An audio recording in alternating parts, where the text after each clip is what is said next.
Namaskar. Hope you are hale and hearty, taking care of your health and your studies.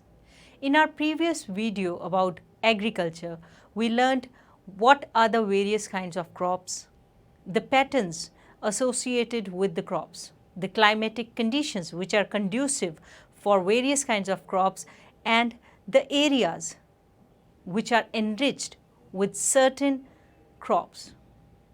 In today's chapter, we will carry on from here. We will learn new facts about agriculture, the challenges this sector faces, and along with that, the solution the Government of India has come up with. So, let's get going. As in our last video, we discussed about various food crops. Now, we will discuss about non-food crops.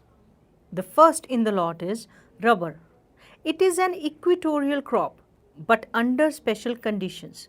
It is also grown in tropical and subtropical areas. It requires moist and humid climate with rainfall of more than 200 centimeters and temperature above 25 degrees Celsius. Rubber is an important industrial raw material. It is mainly grown in Kerala, Tamil Nadu, Karnataka, Andaman and Nicobar Islands, and Garo Hills of Meghalaya.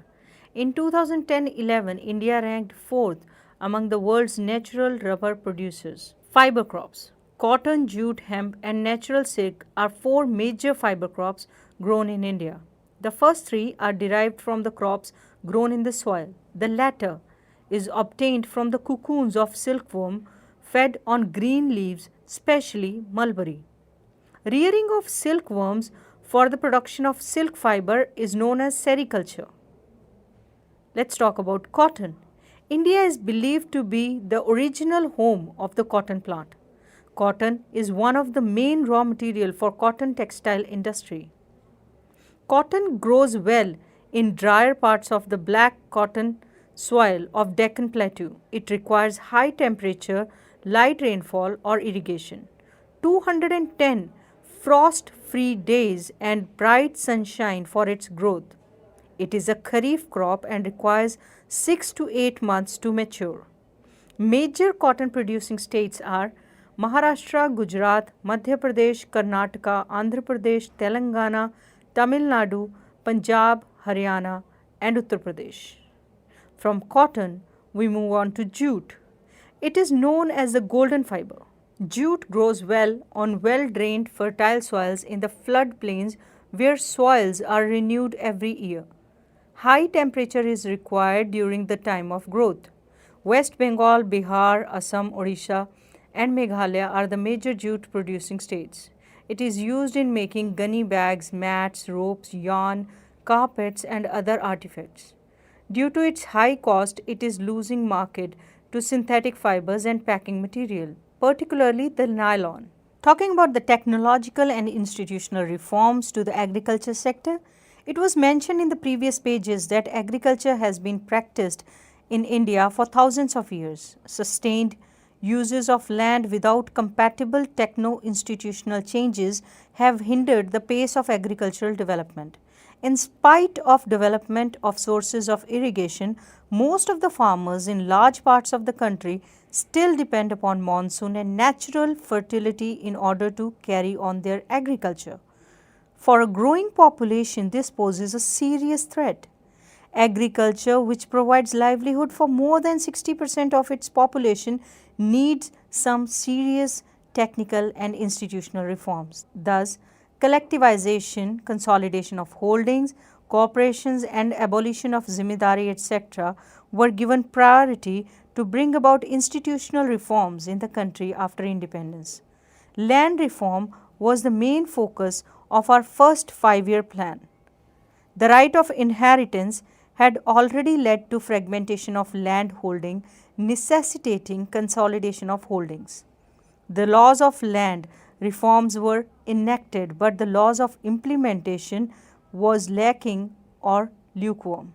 The Government of India embarked upon introducing agriculture reforms to improve Indian agriculture in 1960s and 1970s. A major breakthrough came with the form of Green Revolution. The Green Revolution, based on the use of package technology, The White Revolution, which is also known as Operation Flood, were some of the strategies initiated to improve the lot of Indian agriculture. But this too led to the concentration of development in very few selected areas.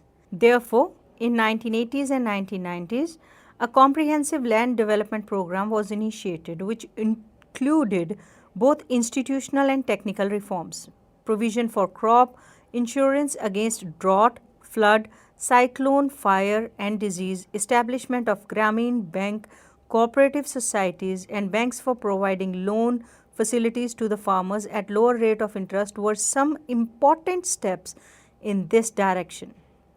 Kisan Credit Card, personal accidental insurance are some other schemes introduced by the Government of India for the benefit of the farmers. Moreover, special weather bulletins and agriculture programs for farmers were introduced on the radio and television. The government also announces minimum support price, remunerative and procurement prices for important crops to check the exploitation of farmers by speculators and middlemen. Talking about food security, we all are aware that food is a basic need and every citizen of the country should have access to food which provides minimum nutritional level. If any segment of our population does not have this access, the segment suffers from lack of food security. The number of people who do not have food security is disproportionately large in some regions of our country, particularly in economically less developed states with higher incidence of poverty. The remote areas of country are more prone to natural disasters and uncertain food supply. In order to ensure availability of food to all sections of society, our government carefully designed a national food security system. It consists of two components, buffer stock and public distribution system. You must be aware that public distribution system is a program which provides food grains and other essential commodities at subsidized prices in rural and urban areas. India's food security policy has a primary objective to ensure availability of food grains to the common people at an affordable price. It has enabled the poor to have access to food. The focus of the policy is on growth in agricultural production and on fixing the support price for procurement of wheat and rice to maintain their stocks. Food Corporation of India or FCI, which is well known, is responsible for procuring and stocking food grains, whereas distribution is ensured by public distribution system known as PDS. The FCI procures food grains from the farmers at government announced minimum support price. The government used to provide subsidized on the agricultural inputs such as fertilizers, power and water. These subsidies have now reached unsustainable levels and have also led to large scale inefficiencies in the use of these scarce inputs. Excessive and imprudent use of fertilizers and water has led to waterlogging, salinity and depletion of essential micronutrients in the soil. The high MSP subsidies in inputs and committed FCI purchases have distorted the cropping pattern. Wheat and paddy crops are being grown more for the MSP they get. Punjab and Haryana are foremost examples. This has also created a serious imbalance in intercrop parities. We already know that consumers are divided into two categories, one below poverty line and other above poverty line. With the issue price being different for each category, the categorization is not perfect and a number of deserving poor have been excluded from the BPL category.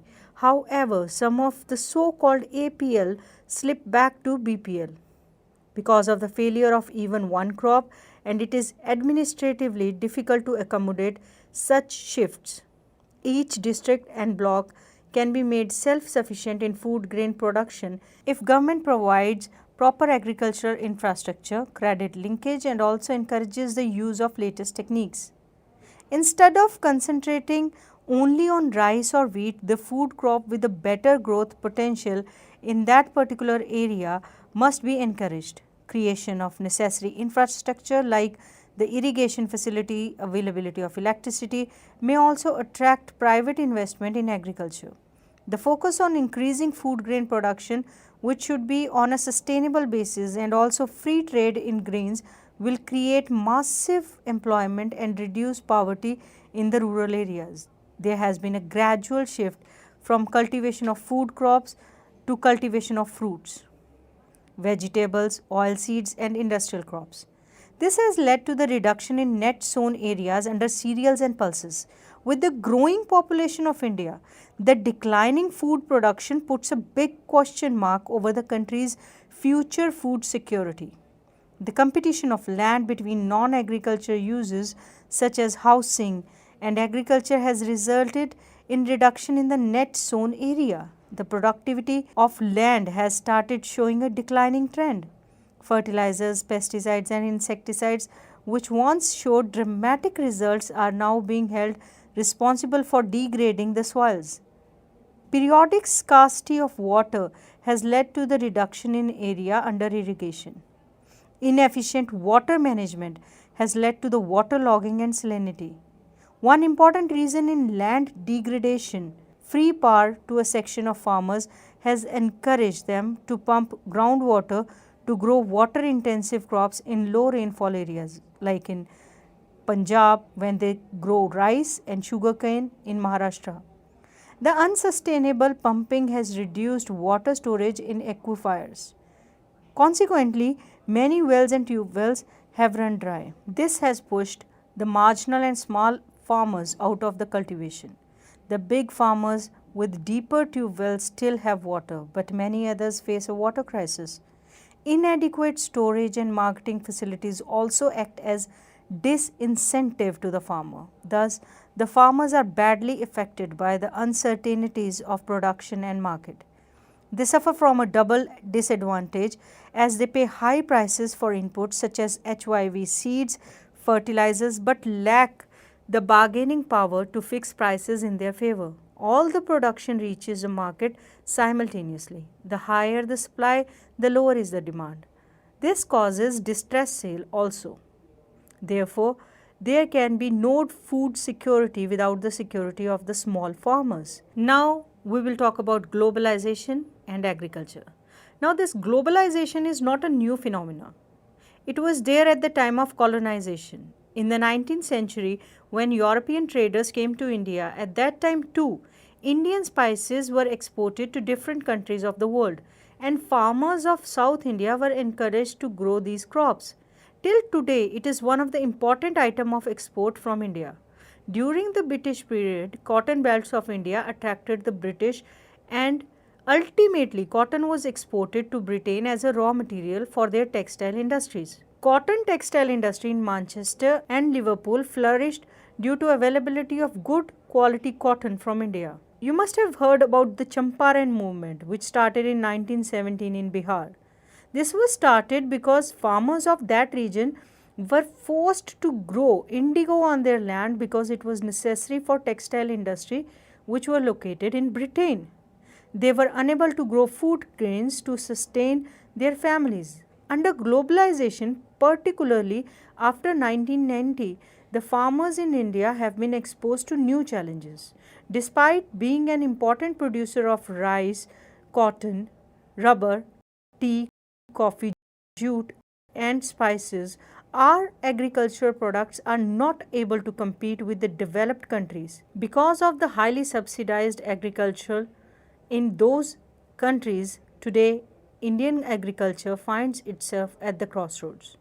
To make agriculture successful and profitable, we have certain solutions.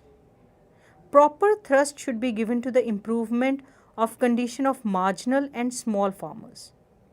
The Green Revolution promised much, but today it's under controversies. It is being alleged that it has caused land degradation due to overuse of chemicals, drying aquifers and vanishing biodiversity.